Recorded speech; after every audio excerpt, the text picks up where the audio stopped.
Hello, fourth grade readers and writers. Welcome back to ELA School, Away from School, and we're in week 5. So you've been doing such great work. We've been really talking about the impact of ratifying the 19th Amendment that gave women the right to vote. Then we talked about its impact on other movements. Last week we talked about, or we learned more about Rosa Parks and her impact on ending inequality for all races. So today we're going to do more work around that and grow that idea of how the U.S. responded to inequality. And we're going to get to see the impact that actually students and children made on ending inequality. So let's go ahead and get started by looking at our guiding questions. The first guiding question says, what can we learn from the process of ratifying the 19th Amendment? How can stories inspire us to take action to contribute to a better world? And we last week actually thought about how Rosa Parks inspired others to take action. We did a writing activity with that. And then our last guiding question says, how and why can we encourage and support others to contribute to a better world? All right, we're going to need our materials. So you're going to need our text titled Birmingham's Children Marched and Went to Jail to End Segregation. You're also going to need lesson 20 and the lesson 20 note catcher. All of those materials can be found in your ELA packet. And then you're going to need that pencil today too. All right, so pause this video and grab those materials. All right, great. We have our materials. So let's get going. Let's look at our learning target today. I can determine the main idea of a text and find supporting details. And we've been doing a lot of work with main idea and details the last couple weeks, so we're going to do some more of that work today. All right, let's go ahead and read our text. So grab that text. It's titled Birmingham Children Marched and Went to Jail to End Segregation. Just a reminder, in the next couple lessons, I will not read this text aloud again, but you can come back to today's lesson, which is daily lesson 20, and hear that read aloud if you need it. All right, so let's go ahead, grab your article, and follow along with me as I read. All right, so the title of this is Birmingham's Children Marched and Went to Jail to End Segregation. And then under the title is a picture. So go ahead and look at that picture. And then under the picture is captioned, Image 1, police officers lead a group of Black school children into jail following their arrest for protesting racial discrimination near the City Hall of Birmingham, Alabama on May 4th, 1963. All right, let's go ahead and start reading the text. Audrey Hendricks was only 6, but she already knew not to go to the good playground. She could only play on the one that had broken swings and dirt. 12-year-old James Stewart could not play baseball on the nice field. Only white boys could play there. That's how things were for Black children in Birmingham, Alabama, and all over the South before the 1960s. Birmingham's laws said that Black and white kids could not play together. The city only cleaned the places where white kids played. Audrey, James, and their friends never mixed with white children. They had to use dressing rooms, bathrooms, and drinking fountains that were just for Black people. When they rode the bus, they had to sit in the back. Just about every place in Birmingham was segregated or racially separated. And then we have another subheading there. Minister's home is bombed for speaking out. All right, let's go ahead to the second page. For years, Black people tried to change the laws. In 1962, a judge ordered the city to open the parks to everyone. Instead of obeying the judge, Birmingham closed all of the city's parks. A Baptist minister named Fred Shuttlesworth also tried to end segregation in the city. He held church meetings every Monday during which he preached against segregation. Black and white children should go to school together, he said. Black people should be able to sit anywhere on the bus. A white man named Dynamite Bob Chambliss did not like Shuttlesworth's views and decided to bomb his home. Luckily, Shuttlesworth and his family were not hurt, but many Black homes and churches were being bombed in Birmingham. Church meetings give people ideas. In 1963, Shuttlesworth asked civil rights leader Martin Luther King Jr. for help. King said Black ministers should hold meetings at their churches every night. Soon, thousands of people were attending these meetings. Together, they tried to figure out how to end segregation in Birmingham. King also said, "Fill the jails." He believed people had the right to disobey unfair laws.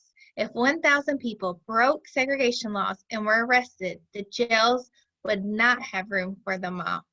The police would not be able to make people obey the laws. King also believed in peaceful protests. Everyone had to promise not to fight back if the police attacked them. New plan involves the children. Through the month of April 1963, King, Shuttlesworth, and others tried to get people to protest Birmingham segregation. They asked people to march and carry signs in the streets. King himself marched and went to jail to show he was not afraid. They worked hard, but only 150 people volunteered to protest. Many feared the police or worried about losing their jobs. Plans to end segregation were failing. Then another minister, James Bevel, came up with a new plan. Fill the jails with children, he said. Children did not have jobs, so they would not have to worry about losing them. Audrey and James decided to protest. On May 2nd, 1963, they and about 800 other children marched out on 16th Street Baptist Church. Just as Bevel thought, they were arrested. Audrey spent a whole week in jail. Jails filled to the brim. Police Chief Bull Connor feared the jails would fill. When more children marched the next day, he told his men to attack them with fire hoses and police dogs. Children were knocked down by jets of water and bitten by dogs. People around the world heard about what was happening. All right, let's go to that third page. During the first week of May, almost 4,000 children marched. Day after day, they were arrested. Soon, children filled Birmingham's jails. By July, the city government had given up. It decided to end the city's segregation laws. Now, Audrey, James, and other Black kids could play in any of the reopened parks. They could sit anywhere on the bus. They could eat in any restaurant. Soon, young people in other cities were protesting segregation too. All right, now that we've read our article, let's do some thinking.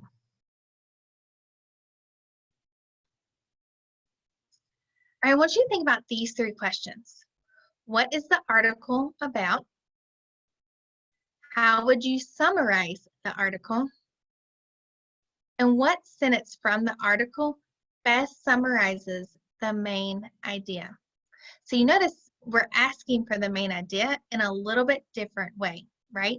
So first I want you to put in your own words or think about, what is this article about? How would you summarize the article? And then go into the article and think about, is there a sentence in the article that really summarizes the main idea? All right, pause this video and think about these three questions. All right, good. Now that we've started to think about these questions, let's do a little talking to grow these ideas.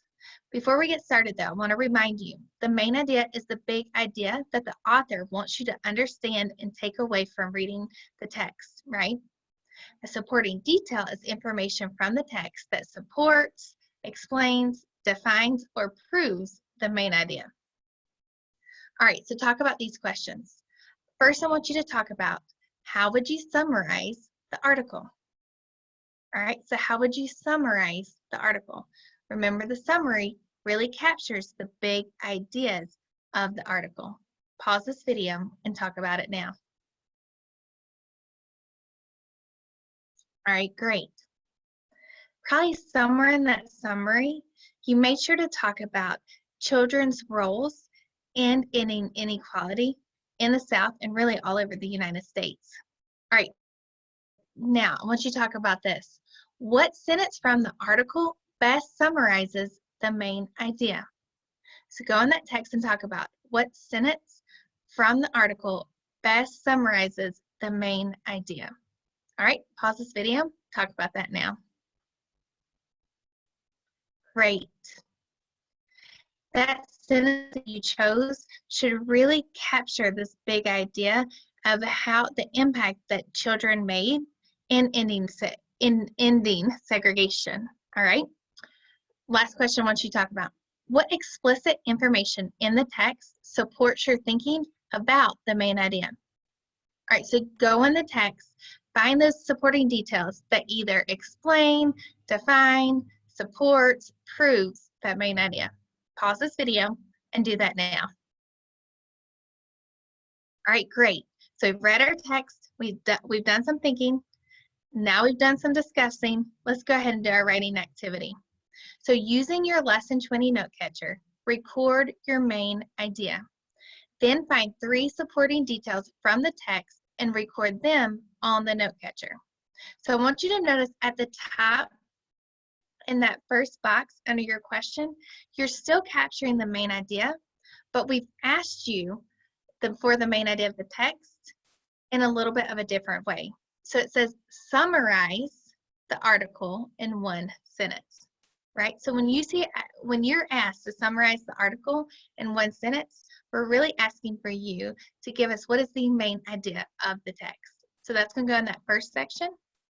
In the second section, you're going to find 3 supporting details that really support that main idea that you put in that first box. All right, pause this video and go ahead and do that writing activity. All right, great. Hopefully when you captured summarizing that sentence and then you went in and found those supporting details, you check to make sure that those supporting details support that main idea, that they're connected to it. And I say that because a lot of times we have information in a text, and some of the information is very important and really supports the main idea, and some of the information is just added in there and just kind of interesting, right? So as you pick those big 3 supporting details, I want you to make sure, do those details really support that main idea of the text? All right, great job today. So in closing, I want you to share your writing with someone. I want you to tell them, why did you write what you did? After you complete this assignment, remember to read a book with your family member, your caregiver, or your friend for at least 20 minutes. And then go ahead and do that fluency practice. So you can use a timer. It can be a cell phone timer, a kitchen timer, or you can have someone count to 60. Read the passage for 1 minute. Count the words that you read. Write that number at the top of your text. All right, and each day as we read this article, you'll become more fluent with it and you should see that number go up. All right, you did great work today. We're going to dive back into this passage tomorrow and do a closed reading activity with it. All right, see you tomorrow.